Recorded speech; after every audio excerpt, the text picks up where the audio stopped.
Hi, Joshi Chelliyil eco friendly engineer. നമ്മൾ differential settlement of a ബിൽഡിങ്ങിന്റെ differential settlement എങ്ങനെയാണ് ഉണ്ടാവുന്നത്, അതെങ്ങനെ ഐഡന്റിഫൈ ചെയ്യാം? പ്രധാനമായിട്ടും അത് ഐഡന്റിഫൈ ചെയ്യാനുള്ള മെത്തേഡുകൾ നമ്മൾ അറിഞ്ഞിരിക്കേണ്ടതല്ലേ? അപ്പോൾ അത് നമുക്ക് എങ്ങനെ ചെയ്യാൻ നോക്കാം. ഒരു 3 രീതിയിൽ, അതായത് കോമ്പിനേഷൻസിലൂടെയാണ് ഈ ഡിഫറൻഷ്യൽ സെറ്റിൽമെന്റ് ഐഡന്റിഫൈ ചെയ്യുന്നത് ഒരു ബിൽഡിങ്ങിന്റെ. പ്രധാനമായിട്ടും നമ്മൾ ചെയ്യുന്നത് എന്തായിരിക്കാം? വിഷ്വൽ ഇൻസ്പെക്ഷനാണ്. നമ്മൾ നോക്കി കാണുക. രണ്ടാമത് ഡീറ്റെയിൽഡ് മെഷർമെന്റ്സ് ചെയ്യുക. അത് കഴിഞ്ഞാൽ ഇത് അനലൈസ് ചെയ്യുക, അല്ലെങ്കിൽ ഇത് 3 കൂടി കോമ്പിനേഷൻ ചെയ്യുക. അപ്പോൾ ഇതിന്റെ ഒരു വ്യത്യസ്തമായ രീതിയിൽ ഈ സെറ്റിൽമെന്റുകൾ മനസ്സിലാക്കി നമുക്ക് അതിനെ റിട്രൈവ് ചെയ്തെടുക്കണമെങ്കിൽ നമുക്ക് വ്യക്തമായിട്ട് പഠിക്കേണ്ടതുണ്ട്. ഡീറ്റെയിൽ നോക്കാം. ഏറ്റവും ആദ്യം നടത്തുന്നത് വിഷ്വൽ ഇൻസ്പെക്ഷൻ ആണല്ലോ. നമുക്ക് കാണാവുന്ന കാര്യങ്ങൾ എന്തൊക്കെയാണ്, അത് വിഷ്വലി കാണാവുന്ന കാര്യങ്ങൾ ഐഡന്റിഫൈ ചെയ്യുക. ഒരു സെറ്റിൽമെന്റിൽ ഉണ്ടാവുമ്പോൾ ആദ്യം ആ കെട്ടിടത്തിൽ കാണുന്ന എന്തായിരിക്കും? ക്രാക്കുകൾ ഫോം ചെയ്യും. അപ്പൊ ആ ക്രാക്കുകൾ ഐഡന്റിഫൈ ചെയ്യുക. ഹൊറിസോണ്ടൽ ക്രാക്കുകളുണ്ട്, വെർട്ടിക്കൽ ക്രാക്കുകളുണ്ട്, ഇൻക്ലൈൻഡ് ക്രാക്കുകളുണ്ട്. അപ്പൊ ഇങ്ങനെയുള്ള ക്രാക്കുകൾ ഏതൊക്കെയാണ്, എവിടെയൊക്കെയാണ് വന്നിരിക്കുന്നത്? സീലിംഗിലാണോ, വാളിലാണോ, ഡോർ ഫ്രെയിം ജോയിന്റിലാണോ, അല്ലെങ്കിൽ ഫൗണ്ടേഷൻസിലാണോ? ഇതെല്ലാം ഐഡന്റിഫൈ ചെയ്തിട്ട് അത് മനസ്സിലാക്കി ആ ക്രാക്കുകളുടെ സ്വഭാവം പഠിക്കുക എന്നുള്ളതാണ് ആദ്യത്തെ ഒരു കാര്യം. ക്രാക്കുകൾ മാത്രമല്ല, ചില സ്ഥലത്ത് കംപ്രഷൻ ഉണ്ടാവും. കംപ്രഷൻ ഉണ്ടാവുമ്പോൾ അത് ടൈറ്റ്നസ് ഫോം ചെയ്യും. നമുക്ക് ചില സ്ഥലങ്ങളിലൊക്കെ ഡോർ അടയ്ക്കാൻ ബുദ്ധിമുട്ട് കാണുന്നുണ്ട്. അപ്പം ചിലപ്പോൾ അത് ആ ഒരു ടൈറ്റ്നസിന്റെ ഭാഗത്തിന്റെ റീസൺ സെറ്റിൽമെന്റ് ആവാം. അപ്പോൾ വിഷ്വലി ടോട്ടലായിട്ടുള്ള തറം ഇൻസ്പെക്ഷൻ നടത്തി അത് നോട്ട് ചെയ്യുകയാണ് ഏറ്റവും ആദ്യം ചെയ്യുന്നത്. സെറ്റിൽമെന്റ് ഉണ്ടായാൽ ആദ്യം സംഭവിക്കുന്ന എന്താവും? ആ കെട്ടിടത്തിന്റെ ലെവൽ നഷ്ടപ്പെടും അല്ലേ? അപ്പം ലെവലാണ് ഏറ്റവും ആദ്യം ചെക്ക് ചെയ്യേണ്ടത്. നമുക്ക് എങ്ങനെ ലെവൽ ചെക്ക് ചെയ്യാം? നമുക്ക് വാട്ടർ ലെവൽ ഉപയോഗിച്ച് ചെക്ക് ചെയ്യാം അല്ലെ? നോർമലി സാധാരണയായിട്ട് മാനുവലി ചെക്ക് ചെയ്യാവുന്ന ഒരു മെത്തേഡ് വാട്ടർ ലെവലാണ്.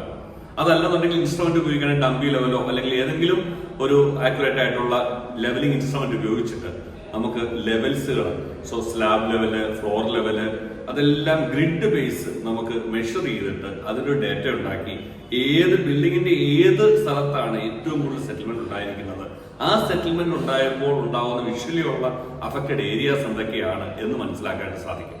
ലെവല് മനസ്സിലാക്കി കഴിഞ്ഞാൽ അടുത്തത് അതിന്റെ പ്ലംബാണ്, അതിന്റെ വെർട്ടിക്കാലിറ്റി. നമുക്ക് വെർട്ടിക്കാലിറ്റി എങ്ങനെ മനസ്സിലാക്കാം? പ്ലംബ് ഉപയോഗിച്ച് അതിന്റെ ഡിസ്റ്റൻസ് ഓരോ ഏരിയയിലും പ്ലംബ് ചെയ്ത് കഴിയുമ്പോൾ എത്ര ഡിഫറൻസ് ഉണ്ടാവുന്നു അത് നോട്ട് ചെയ്തുകൊണ്ട് ആ ബിൽഡിങ്ങിന്റെ ഹോൾ ലെവലിൽ, ഇപ്പോൾ ഒരു റെക്ടാങ്കുലർ സൈസിലുള്ള ഒരു ബിൽഡിംഗ് ആണെങ്കിൽ അതിന്റെ 4 സ്ഥലങ്ങളിലും ഉള്ള പ്ലംബ് മനസ്സിലാക്കി അതിന്റെ സെറ്റിൽമെന്റ് എങ്ങോട്ടേക്കാണ് അതിന്റെ ഡയറക്ഷൻ ചേഞ്ച് ചെയ്തിരിക്കണമെന്ന് നമുക്ക് മനസ്സിലാക്കി നോട്ട് ചെയ്തെടുക്കാവുന്നതാണ്. ഡിഫറൻഷ്യൽ സെറ്റിൽമെന്റിൽ ഏറ്റവും ആദ്യം നോക്കേണ്ടത് ബിൽഡിങ്ങിന്റെ കമ്പോണന്റ് നോക്കുകയാണെങ്കിൽ ഫൗണ്ടേഷനാണ്. ഈ ഫൗണ്ടേഷൻ എങ്ങോട്ടേക്കാണ് ഡീവിയേറ്റ് ചെയ്തിരിക്കുന്നത് അത് വിഷ്വലി അസസ് ചെയ്യുക. അത് അസസ് ചെയ്തിട്ട് അതിനുണ്ടാവുന്ന ടിൽറ്റ് അല്ലെങ്കിൽ അതിനുണ്ടാവുന്ന ഡിസ്ട്രസ്, അതിന്റെ ക്രാക്ക്, അത് എത്രത്തോളം അത് അഫക്റ്റഡ് ആണോ എന്നുള്ളത് മനസ്സിലാക്കി എടുക്കാവുന്നതാണ്. ഇപ്പോൾ RCC അല്ലെങ്കിൽ റീൻഫോഴ്സ്ഡ് ആണെങ്കിൽ അതിൽ എത്രത്തോളം ലോഡ് ഡിഫറൻസ് ഉണ്ടായിട്ടുണ്ട്. ഇനി അതല്ല മറ്റു തരത്തിലുള്ള റബിൾ മേസൺട്രി അല്ലെങ്കിൽ മറ്റ് മേസൺട്രി സ്ട്രക്ചർ ആണെന്നുണ്ടെങ്കിൽ അത് എങ്ങനെയൊക്കെയാണ് അതിന്റെ ക്രാക്ക് ഫോം ചെയ്തിരിക്കുന്നത്. ഫൗണ്ടേഷൻ പ്രോപ്പറായിട്ട് അസസ് ചെയ്യുക എന്നുള്ളതാണ് ഏറ്റവും ഇമ്പോർട്ടൻ്റ് ആയിട്ടുള്ള അടുത്ത കാര്യം. അടുത്തൊരു ഡീറ്റെയിൽഡ് ഇൻവെസ്റ്റിഗേഷൻ ആണ് നടത്തണമെങ്കിൽ നമുക്ക് ആ മണ്ണ് പരിശോധിക്കുക എന്നുള്ളതാണ്. ഇപ്പൊ കെട്ടിടം നമ്മൾ ഓൾറെഡി മണ്ണ് പരിശോധിച്ച് ഫൗണ്ടേഷനൊക്കെ ചെയ്ത് വെച്ചിട്ടുണ്ടാവാം. പക്ഷെ അതില് ഈ ഒരു വ്യത്യസ്തമായ ലോഡിംഗ് മൂലോ അല്ലെങ്കിൽ വേറെ ഏതെങ്കിലും കാരണം മൂലോ ഒരു സെറ്റിൽമെന്റ് ഉണ്ടായിട്ടുണ്ടെങ്കിൽ അതിനോട് നിയറസ്റ്റ് ആയിട്ടുള്ള സോയിൽ നമ്മൾ ടെസ്റ്റ് ചെയ്ത് എന്ത് മാറ്റമാണ് ആ ബിൽഡിംഗ് ഫൗണ്ടേഷൻ വെക്കുന്ന സമയത്തും ഇപ്പോഴും ആ ഭൂമിയിൽ ഉണ്ടായത് എന്ന് കമ്പയർ ചെയ്ത് പഠിക്കുക. എന്നിട്ട് അതിനാവശ്യമായിട്ടുള്ള സോയിൽ സ്റ്റെബിലൈസേഷൻ ടെക്നിക്സ് കൊടുത്ത് വീണ്ടും ഒരു പ്രഷർ അതിലേക്ക് വരാതെ അതിനെ സ്റ്റെബിലൈസ് ചെയ്യാനുള്ള മെത്തേഡ്സ് നമുക്ക് കണ്ടെത്താനായിട്ട് സാധിക്കും.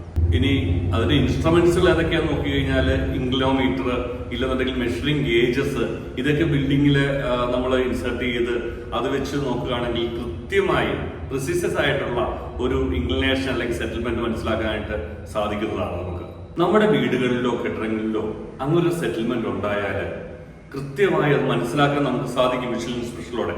പക്ഷെ അത് മനസ്സിലാക്കി കഴിഞ്ഞാൽ അത് മോണിറ്റർ ചെയ്യണം. ഇതൊക്കെ ചെയ്യുമ്പോൾ നമുക്ക് ഏകദേശം ഒരു ഐഡിയ നമുക്ക് കിട്ടും. പക്ഷേ ഇതിനെ വ്യക്തമായിട്ട് പഠിക്കണമെങ്കിൽ ഒരു എക്സ്പെർട്ട് അല്ലെങ്കിൽ പ്രൊഫഷണലിന്റെ സപ്പോർട്ട് എടുക്കേണ്ട അത്യാവശ്യമാണ്.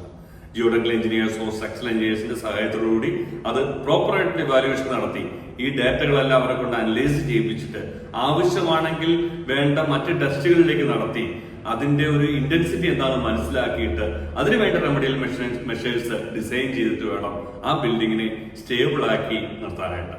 അപ്പോൾ ഏറ്റവും ഇമ്പോർട്ടൻ്റ് ആയിട്ടുള്ള ഈ ഡിഫറൻഷ്യൽ സെറ്റിൽമെന്റ് ഒഴിവാക്കാനും അത് വന്നു കഴിഞ്ഞാൽ അത് മനസ്സിലാക്കി കഴിഞ്ഞാൽ അത് അതിന്റെ നെക്സ്റ്റ് പ്രിക്കോഷൻസ് അല്ലെങ്കിൽ അതിന്റെ സസ്റ്റൈനബിൾ ആയിട്ട് ചെയ്യേണ്ട എന്തെങ്കിലും ടെക്നോളജികൾ കണ്ടെത്താനും ഒരു എക്സ്പേർട്ടിന്റെ സഹായം നിങ്ങൾ തീർച്ചയായിട്ടും തേടേണ്ടതാണ്. Thank you.